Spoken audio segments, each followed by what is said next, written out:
So last time I have been speaking about embodied knowing, and that we need to train ourselves in a different way of relating and in a deeper way of knowing with the whole body. And that's actually, the main practice we are trying to do here on those Wednesday sessions. And this kind of knowing is an aesthetic knowing, drawing on the Greek word aesthesis, which means something like sense perception. It's a knowing through all of the senses, a sensing, as opposed, to the kind of knowing we are usually taught, which is more like with the head, which only with one sense, only with the thinking, with the brain, so to say. So it's a presence, a presencing combined with sensing what is present, and it's a kind of aliveness or an appreciation of what is here, a capacity to be in relationship to what is here, rather than conceptualizing it in the thinking mind and keeping it kind of at arm's length. And in a philosophical context, the word aesthetic pertains to the study of beauty, art, and human emotional responses to sensory experience, in particular, to beauty, for example. And in daily life, the word aesthetic is often used to mean, something is visually beautiful. So it's kind of more or less confined a bit, to a visual perception. But in the case, what we are doing here is a listening, or we can also call it a seeing, an inner listening, an inner seeing with the whole body. And as we are training ourselves in that way, inner ears and inner eyes seem to show up in my whole body, as though my body becomes my ears and my eyes.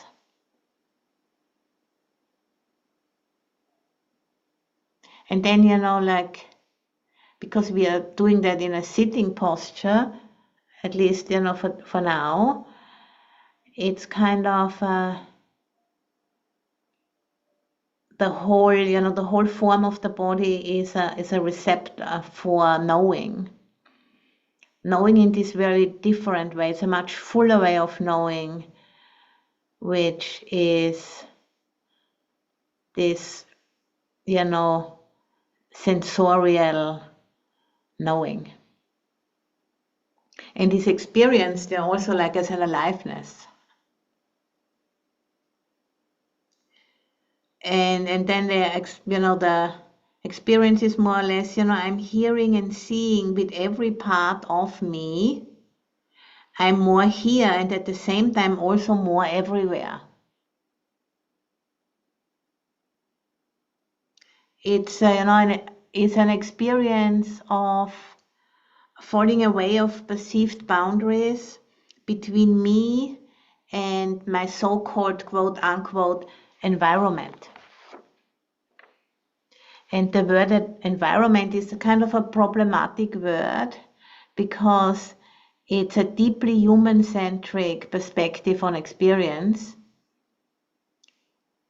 And it's kind of, starting to become no longer really a genuine expression for our state of being, or the state of being, we try to train ourselves in. Because the root of the word environment, comes from the old French word environner, which means to surround, to enclose, to encircle. And because of that, it's deeply human-centric, because it has us in the middle and then everything is around us.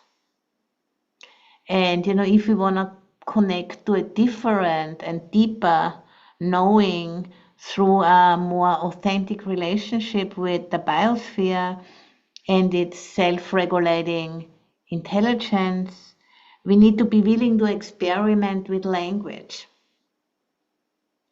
Because language and culture are mutually reinforcing each other. And if we want to shift to a more mature expression for our relationship to the planet, we need to find a different word. Because if we're gonna get stuck, on the word environment, which is all about something which is circling around us, then we also stay caught in that paradigm, because language is very powerful. So, we need to find a word that is capable to hold that new experience we want to cultivate.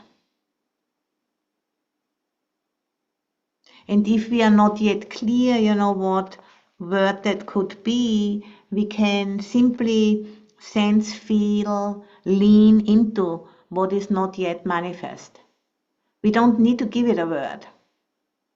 We can just make it more or less, make it a verb, that verb of leaning, sensing, feeling into that which makes us possible.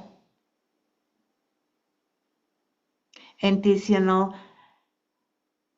not naming something is actually a very classic access route to a deeper knowing through not knowing, which is taught in many, many Buddhist traditions. To be with the uncertainty and all the material which gets stirred up through uncertainty.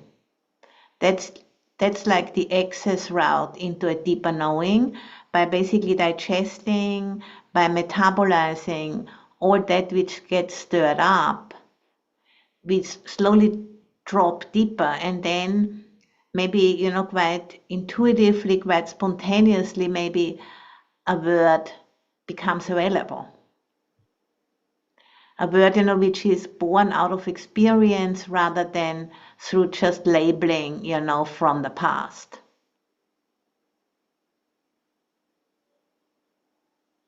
So, to sense into a space of potential that is in need of us to come into expression. That needs basically humans who are willing to stand on that cusp of not knowing, of great uncertainty, and being willing to not go for the easy labor, but just sit with the energy of it. Sit in the aliveness. Sit in the vibrancy. Sit in the not knowing, what it's going to be called. And if we do that long enough, it will let us know what it wants to be called. It's more like that, And I find it really beautiful, stories about how children are brought up in indigenous cultures.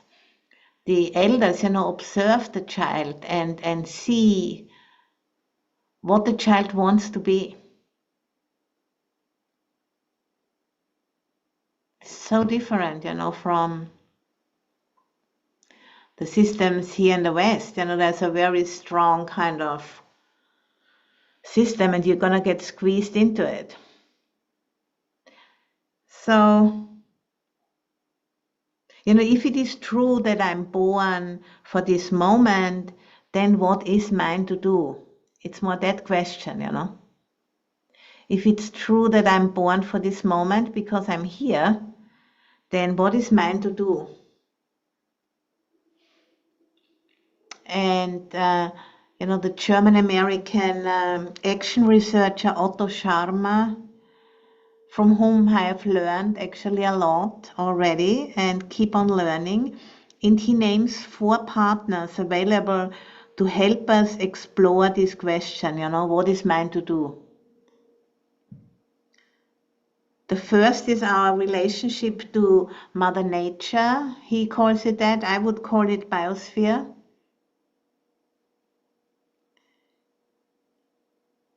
The second one is our relationship to each other. Third one is our relationship to ourselves. And the fourth one is our relationship to the social arts, the practices that integrate these 3 forms of knowing, which I already mentioned. And I'd say, that meditation is a social art, actually. A social art to relate to our own experience, and through that, get to know how our mind works, and also understand more and more how other people's minds work.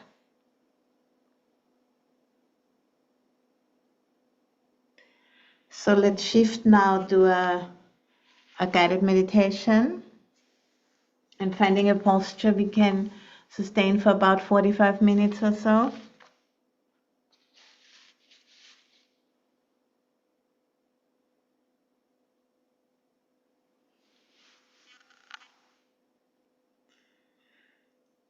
Sensing your body on the cushion on the chair,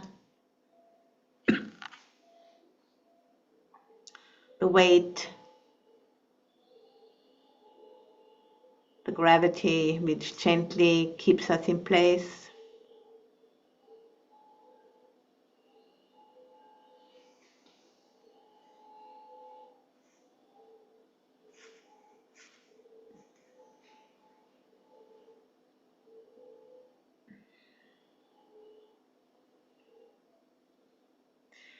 Breathing up this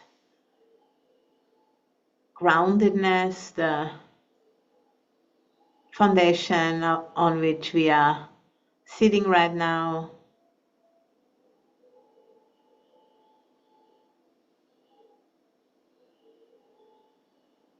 We're sensing our bones in our body.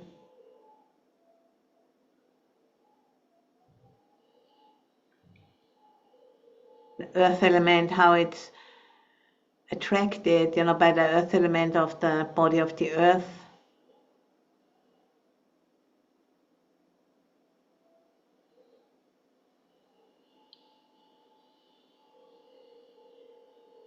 And the deep, deep interbeing of these human bodies with the earth body.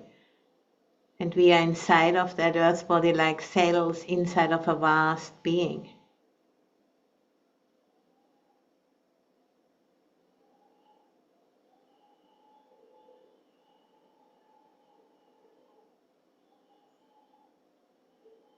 Now sensing into the embeddedness,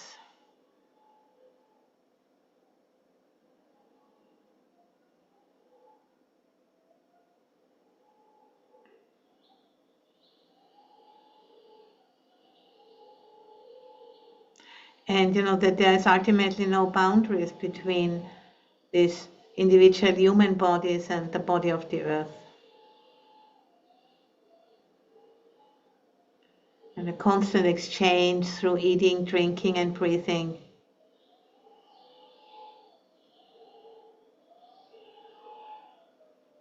And that eating, drinking, and breathing builds our bodies, but also is an exchange of communication, information, on an energetic level.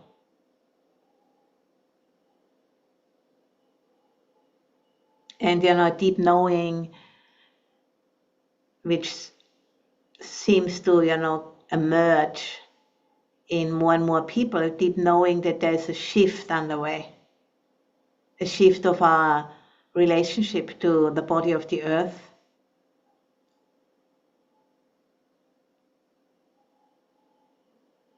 Because the dying paradigm has met its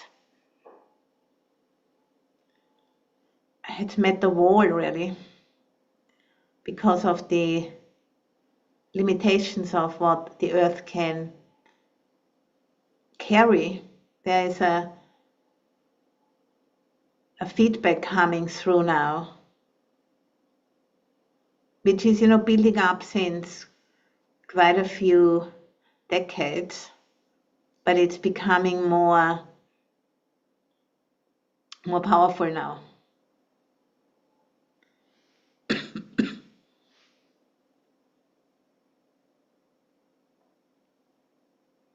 And just taking that in, allowing that to be what it is, without trying, to make it into anything different than what it is.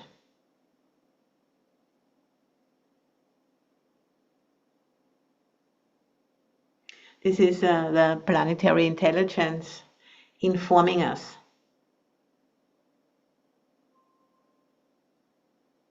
Not saying that we are bad or that we are anything, but just saying this, that it needs to shift.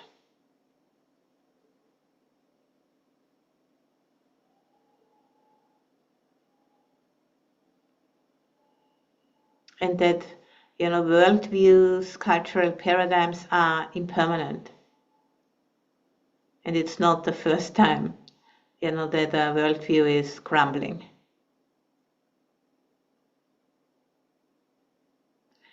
Worldviews crumble, as a child is growing up from infant to old age. There's several crumblings, on that way. And that's not only on an individual basis, but also on a collective basis. We are growing up collectively also.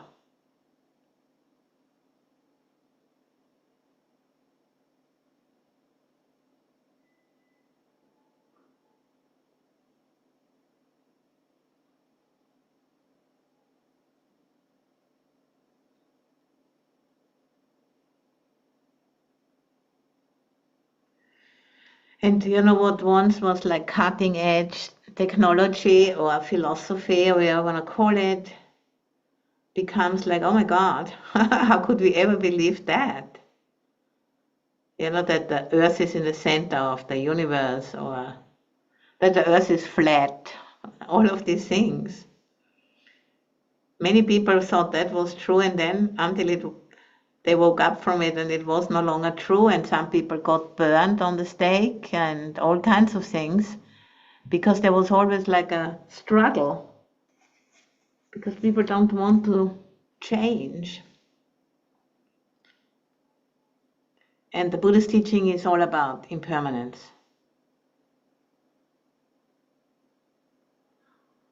Buddhist teaching doesn't say what something is, but it rather says how it is.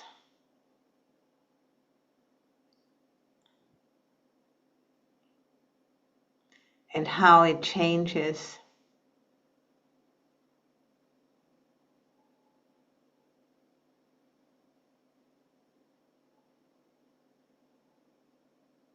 And the meditation is a support to really see that for ourselves.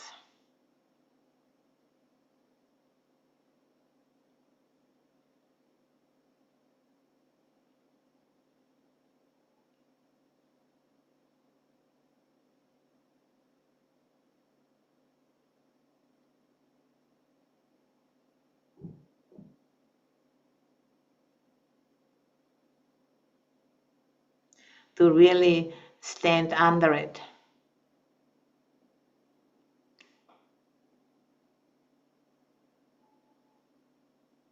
And through that standing under, we begin to understand. Because certain assumptions, they just get massaged out of us through a reality check, through a direct relationship, rather than being stuck in concepts.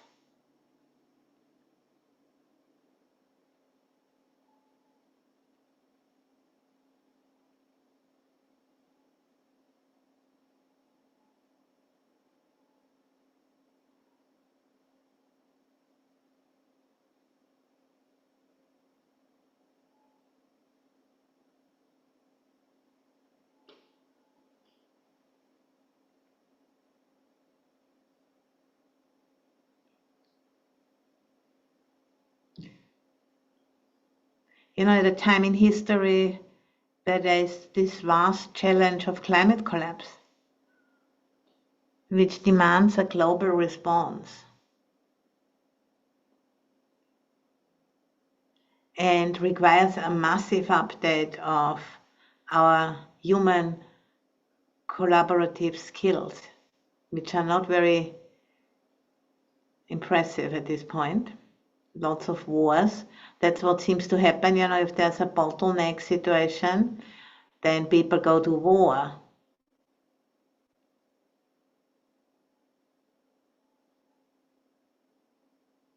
Because there's so much uncertainty, and then striking out seems to be a relief, at least for a moment, and then it's even a greater mess than before.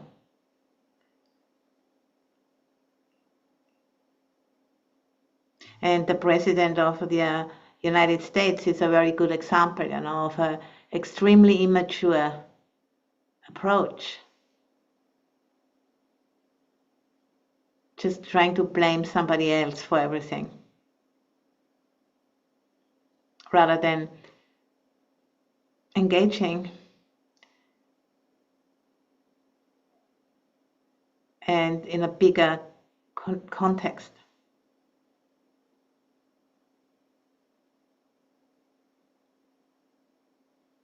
That all of this is the result of 2.5 million years, of emergence of human beings out of the biosphere. This isn't just a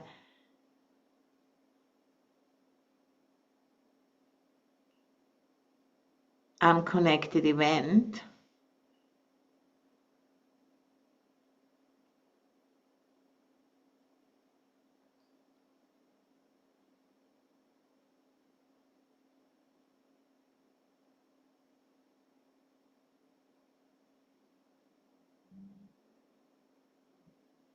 So this quiet shift, in consciousness, which we can feel in our bones,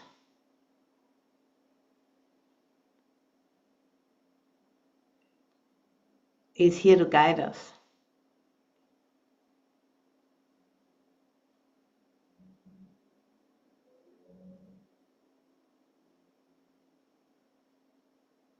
It's like learning a new language, as I've said quite often. To connect with that knowing, which is non-conceptual. It's a sensing and feeling knowing, an intuition, intuitive awareness.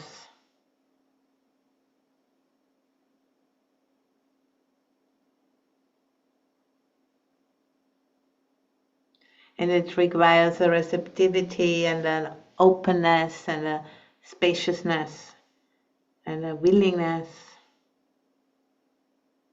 and faith.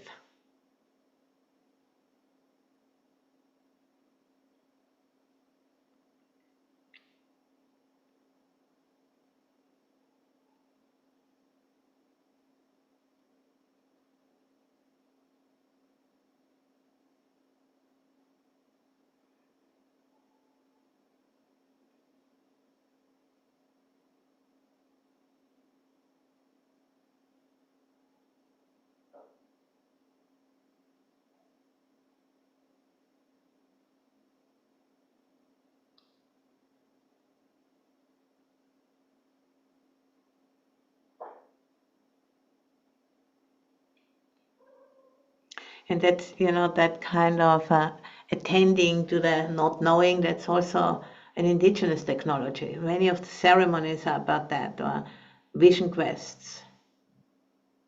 It's, in community, being in that difficult place in the darkness and not giving up. Because that darkness has a function, for clearing out the space, for being even able to receive something new,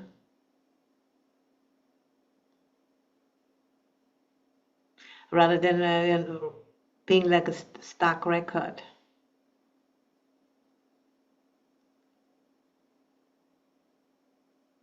And whatever evidence, comes our way, we're just gonna wrap it or reinterpret it so it fits into the old way of looking.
So as you know, these old ways of looking, this impatience, the uncertainty, as that gets metabolized, it enriches us,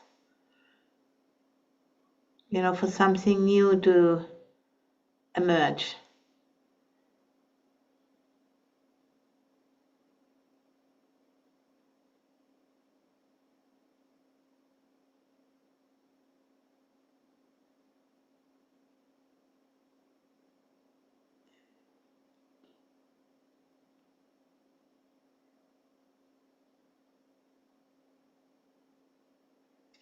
Through these, islands of coherence.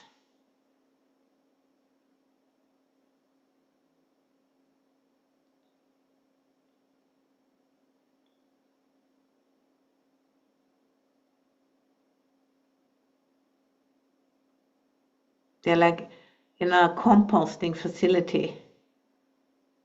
And that then that fertilizer goes into the soil of the society. The social soil, as Otto Scharmer calls it. And then what needs to grow will grow. If the soil is good, what needs to grow will grow. If the soil is impoverished and hardened, then it's going to be difficult for anything to grow.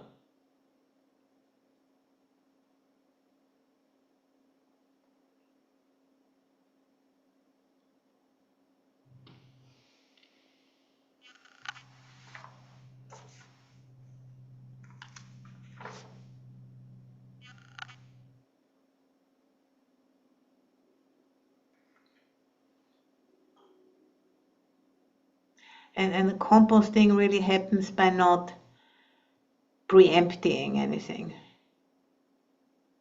which often, is informed by fear, of course, which is part of it.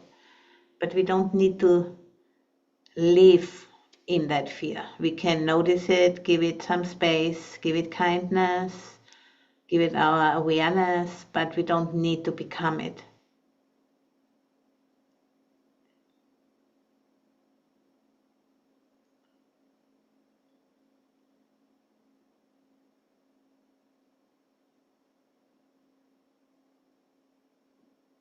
we can slow down and make space for fear.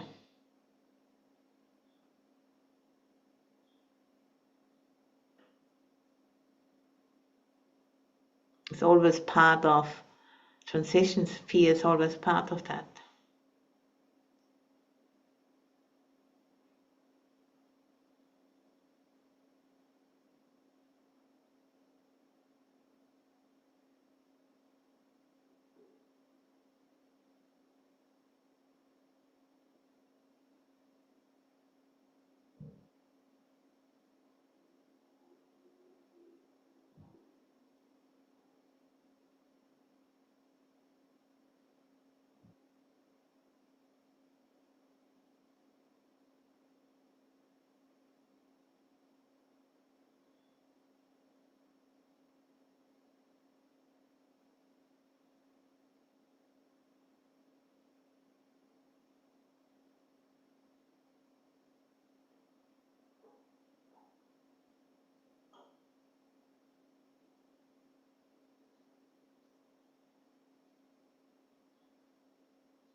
So there's an emptying out of assumptions,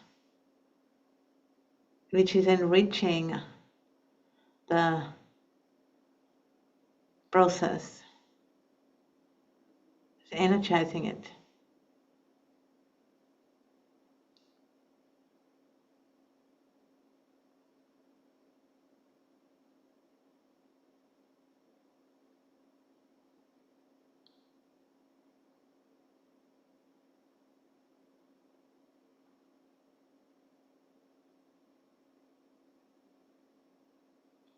So deepening the knowing through not knowing.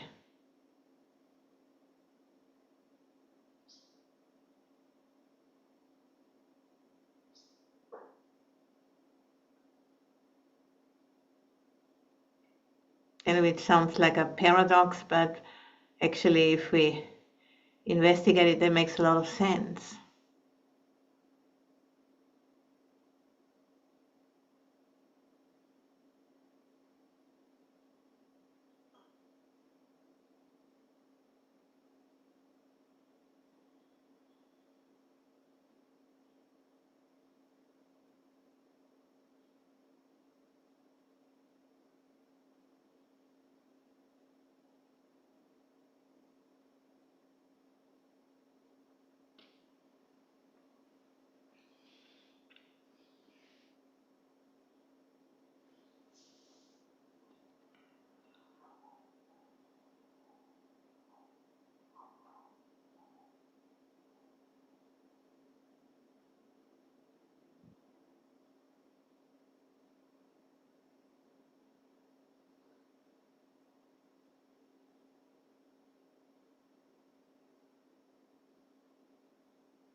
It's an attunement process.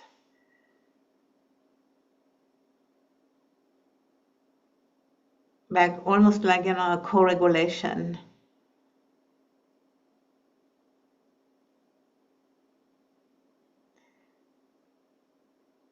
And coming into a kind of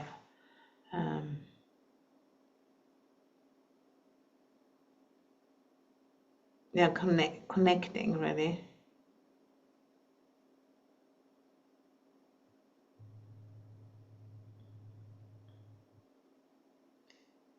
Not through concept and labeling, but through direct experience.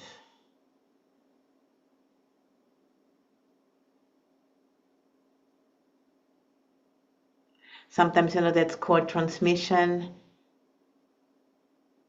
Often when we read stories about disciples and their teachers, the kind of transmission happens beyond concepts. And the earth can be our teacher.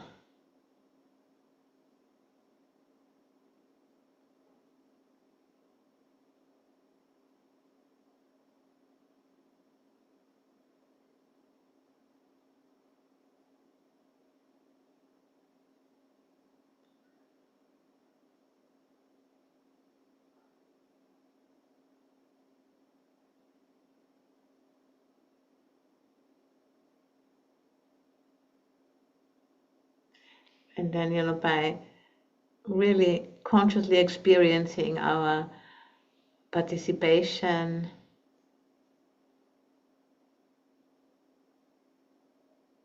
it speaks much louder than tons of scientific reports or something.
As we are basically growing into a new relationship, from our hunter-gatherer forebears lived in relationship to earth like to a benevolent parent, a generous parent.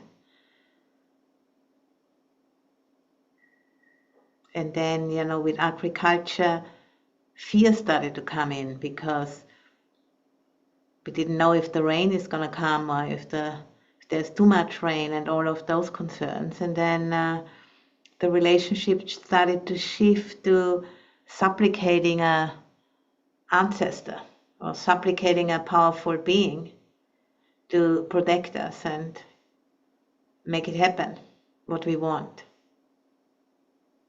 And then through science, we try to manipulate that process and control it and find a way to certainty, and all of that hasn't really worked out.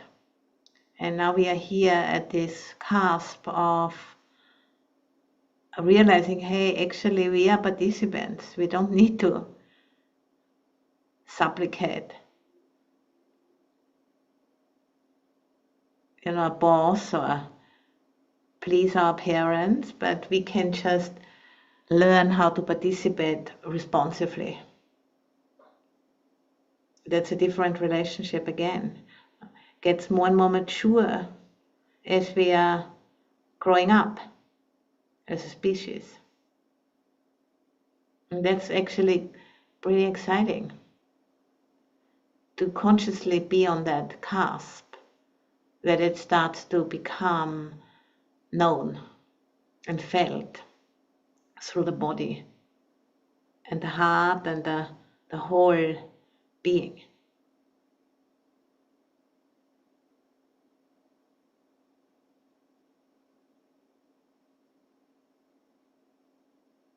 we're learning, by trial and error. That's how one learns.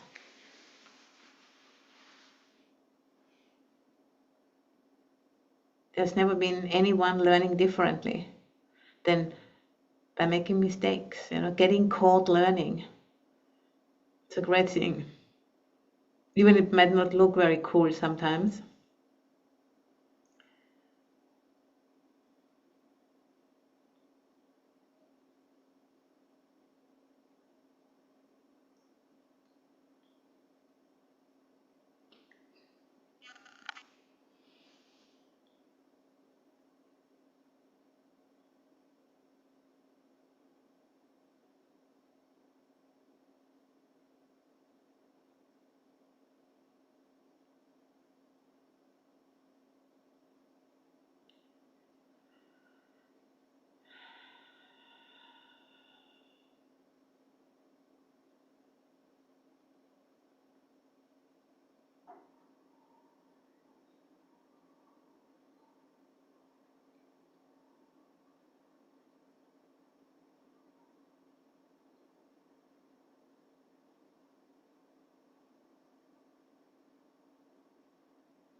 As we are going through this process of composting that which is in the way, kind of a thing, we are getting more and more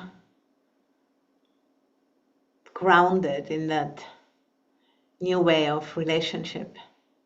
Like if a horse first needs to be trained, and it's very bumpy, dangerous even, to get thrown off.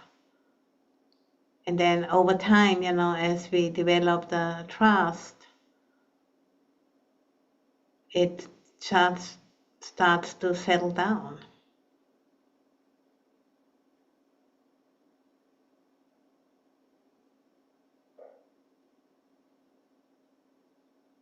So it needs that trust building.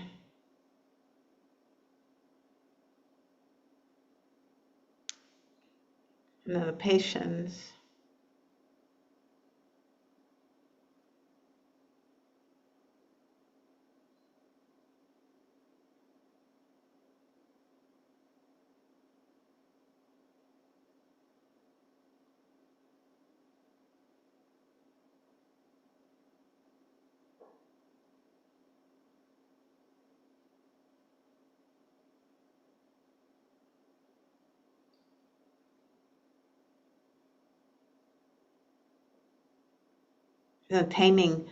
Taming the ego and all of the fears. It takes time.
So and today I've brought again a poem from the first three women. These original poems inspired by the early Buddhist nuns, an ancient collection reimagined by Matty Weingast. And this poem is called Punna Full. Fill yourself with the Dharma. When you are as full as the full moon, burst open. Make the dark night shine. Fill yourself with the Dharma. When you are as full as the full moon, burst open. Make the dark night shine.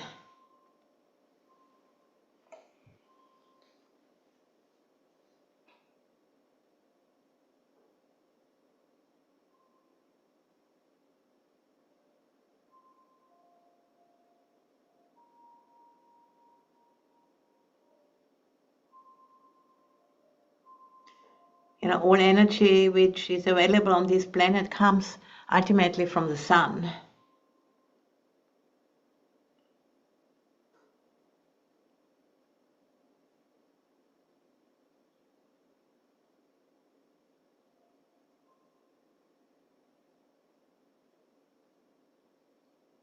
So that vibrancy, that aliveness, that comes to this planet from the sun.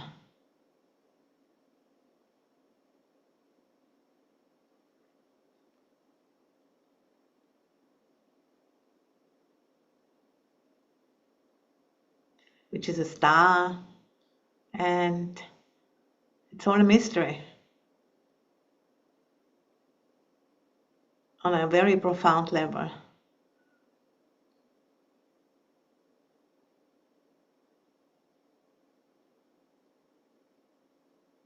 And we don't need to solve the mystery, as the Yokosin Ghost Horse says, Lakota ceremonial leader and elder, but we need to accept it and to learn to be with it and to be it.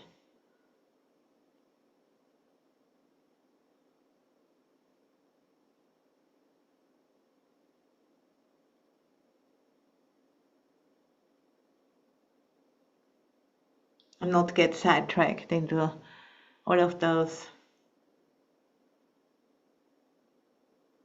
crazy rabbit holes, which try to frag our attention through algorithms and AI and all the rest of it. To really protect awareness,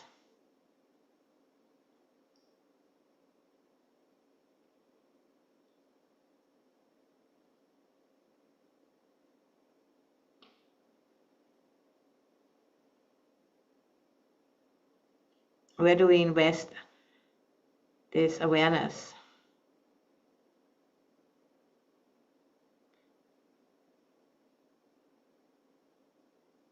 And still, stay informed about what needs to be known, of course. It's not about turning it all off, other than for retreats, maybe sometime.